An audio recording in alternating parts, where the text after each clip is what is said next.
El doctor Hans Andersen, que es un erudito en materia de límites y en materia de diplomacia, me ha enviado las consideraciones en torno al límite marítimo Chile-Perú. Tenemos que examinar los siguientes puntos. Despojados de cualquier chauvinismo y yendo estrictamente a lo legal. La frontera entre los territorios de Chile y Perú partirá de un punto de la costa que se denominará Concordia, distante 10 kilómetros al norte del puente del río Yuta. Eso es lo que dice el Tratado de Lima de 1929. La posterior acta del 5 de agosto de 1930 dice: la relación detallada de la ubicación y características definitivas de los hitos que partiendo ordenadamente del Océano Pacífico marcan la línea de la frontera chileno-peruana es la siguiente. Hito 1 de concreto, latitud 182103, longitud 702256, lugar de situación, orilla del mar.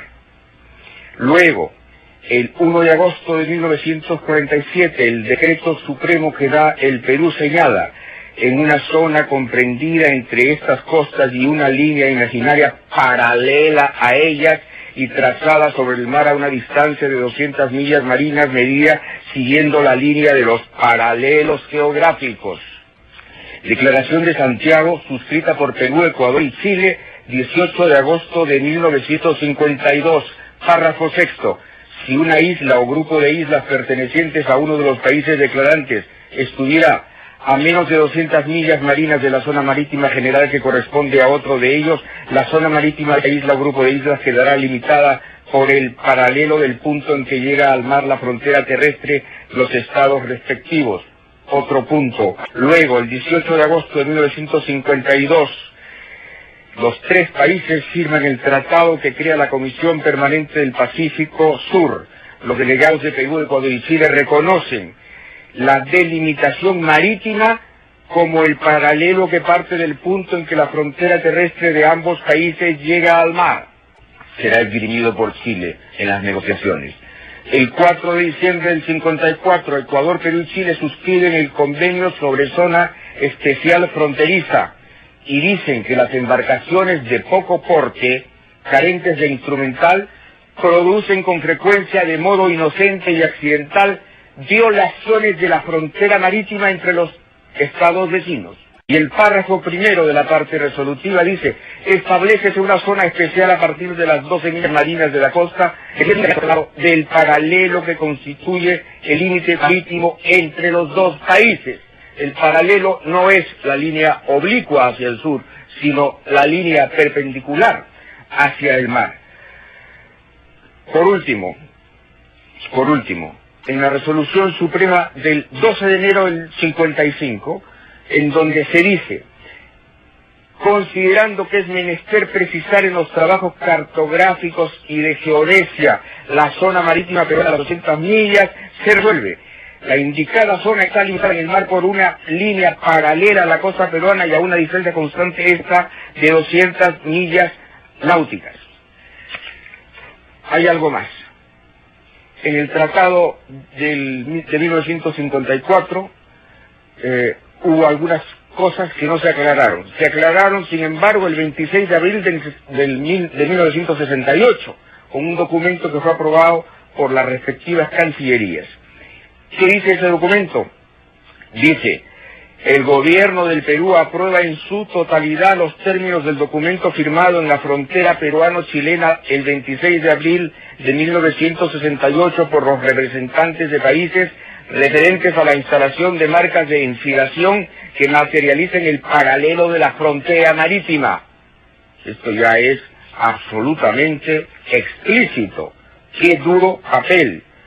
Y por último, recién en mayo de 1986, el canciller chileno Jaime del Valle recibió en audiencia al embajador del Perú, Juan Miguel Bácula, quien le expresó, por encargo del doctor Alan Wagner, ministro de Asuntos Exteriores de aquella época, quien le expresó por primera vez la percepción peruana de que había un problema con todo aquello que se firmó. tengo que decirlo. Soy peruano, pero amo la verdad. Y los periodistas nos debemos a la verdad. Vamos a perder una parte de nuestro territorio, vamos a perder una parte del mar. Puede ser que nosotros ganemos en esta pasada. Para preguntar todas esas dudas y ver las implicancias de esto, estamos con el cientista político Guillermo Holzman. Guillermo, muy buenos días y gracias por venir. No, ¿qué tal? Muy buenos días. Un placer acompañarlos en esta jornada que ustedes han iniciado hoy esta semana y muy bien por lo demás. Muchas gracias. Comencemos con lo que va a demandar hoy día Perú. ¿Cuáles son los argumentos fundamentales de lo que está presentando Perú, Guillermo? A ver, Perú tiene toda una plataforma jurídica mediante la cual ellos cuestionan el límite que hay con Chile y en términos muy simples lo que cuestionan es que sea el paralelo. Tenemos un mapa que podemos pedirle al señor director, Nico, a ver si nos pueden mostrar el mapa para que... Ahí tenemos el mapa y lo que ellos cuestionan es el paralelo. Ese planteamiento chileno que aparece ahí, la línea amarilla. La línea amarilla, ese es el límite actualmente vigente entre Chile y Perú, reconocido por ambos países y ratificado una serie de tratados de índole pesquero, de índole comercial, de índole administrativo, reconocido incluso por los presidentes y por distintos actores. Eso es lo que efectivamente hay. Ahora, el planteamiento peruano es un poco más que eso. ¿Por qué? Porque parte primero por el hecho de que a raíz de ese paralelo que fija el límite con Chile, ahí se suma lo que se mide también para Perú las 200 millas de zona económica exclusiva.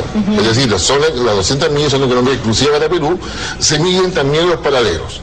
Entonces, el primer cambio que hace Perú en términos de su lógica de su lógica de presentación es que dice, no, lo que corresponde es que las 200 millas de zona económica exclusiva se miden de forma perpendicular a la costa. Con lo cual... ¿Basado en qué?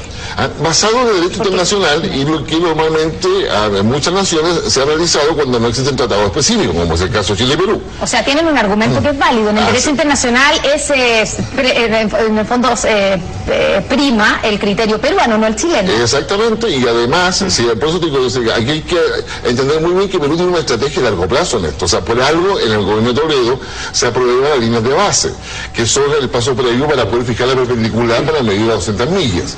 Por eso, antes de todo eso, hay todo un trabajo de investigación y de preparación en Torre Tabel, en Perú, para poder llegar a eso.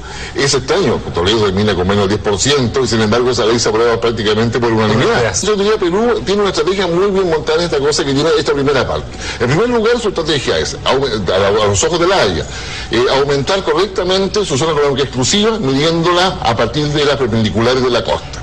¿Qué pasa cuando eso sucede? Se produce una superposición, ¿no es cierto?, hacia el lado, digamos, del límite chileno, entre la perpendicular que sale de la costa peruana y la zona económica exclusiva chilena. Que sale de la perpendicular de la costa chilena. Exactamente, si nosotros vemos el mapa acá, entonces ya aparece perpendiculares. Y ahí se produce esta intersección que tú dices. Exactamente, y ahí se produce esa superposición de áreas que afecta a la zona económica exclusiva y el límite de las 12 millas, que es el límite soberano. En general, la Corte de la Haya, por lo menos en varios fallos que hemos visto, trata de ser salomónica y va a respetar el límite chileno paralelo. Pero va a generar probablemente en alguna parte, ya sea después de las 12 o después de las 200, una zona de compartida de jurisdicción. Lo más probable es que por esa parte Chile no pierda nada. El problema viene con el tema del hito que agregó a última hora Perú. Porque ya es en tierra. En tierra. Ahí sí que se empiezan a generar varios problemas adicionales respecto a una modificación cierta del límite que puede afectar la otra lógica que traíamos respecto a... Pero para eso, Guillermo, ¿en qué se basa Perú para hacer ese reclamo específico, el del cambio del hito? Básicamente en los documentos que ellos tienen respecto a que el hito estaba en otra parte que no corresponde que se ubique ahí por la proyección que debía tener la ubicación concreta del hito. Mover el hito 50 metros, 100 metros, tiene una proyección inmensa hacia adentro, porque además significa revisar todo el conjunto de tratados, tanto terrestre como marítimo. Ya no se trata solamente de una discusión marítima, sino que involucra también lo terrestre. Se abre la puerta a que tengamos que revisar nuestro límite en el norte del país con Perú. ¿No podríamos ahí perder territorio? Yo diría que inicialmente no, pero yo diría que es un tema que Chile debe mirarlo con mayor punto estratégico, mirada estratégica, más allá de los sólidos argumentos jurídicos que Chile tiene. O sea, aquí no hay duda, y Perú lo sabe perfectamente bien. Chile tiene sólidos argumentos jurídicos. Pero Perú también. Perú tiene, sólidos argumentos jurídicos desde un punto de vista internacional. Los chiles los tiene desde el punto de vista bilateral. Una de las posibilidades también es que el gobierno de Chile le diga a La Haya que no le reconoce, en el fondo, en esta materia La Haya no tiene nada que decir porque existe un acuerdo bilateral, ¿cierto? Así ¿Es posible que el gobierno de Chile haga eso? Sí, pero el gobierno de Chile es una mala estrategia. es una mala estrategia porque Chile aceptó a La Haya como mediador o como corte para presentar el caso. ¿Y tenía alguna opción de no hacerlo? Sí, Chile podría haber dicho que no inicialmente, al que no le interesaba, pero significaba también colocarse en una posición difícil porque era decir, yo país que siempre reconoció el derecho internacional, ahora frente a esto, tengo dudas de mis títulos. Cuando me conviene, no reconozco, cuando no me conviene, no le reconozco. Un tribunal que tiene vigencia y para el cual Chile espera poder reclamar otro tipo de asuntos en el futuro. Que Chile ha defendido a ultranza en términos de que Chile defiende la multilateralidad de las relaciones, el derecho internacional como un hecho concreto para poder superar los conflictos. En consecuencia, decir que no era bastante complicado. Es un desconocimiento que podría ser un país bastante más grande, no un país chico como el nuestro.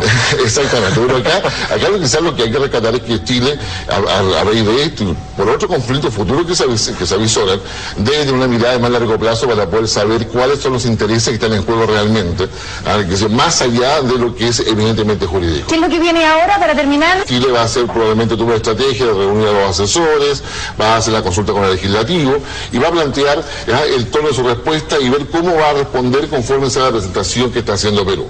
Si Perú solamente se está basando en documentos bilaterales para sostener su posición, para Chile es mucho más fácil.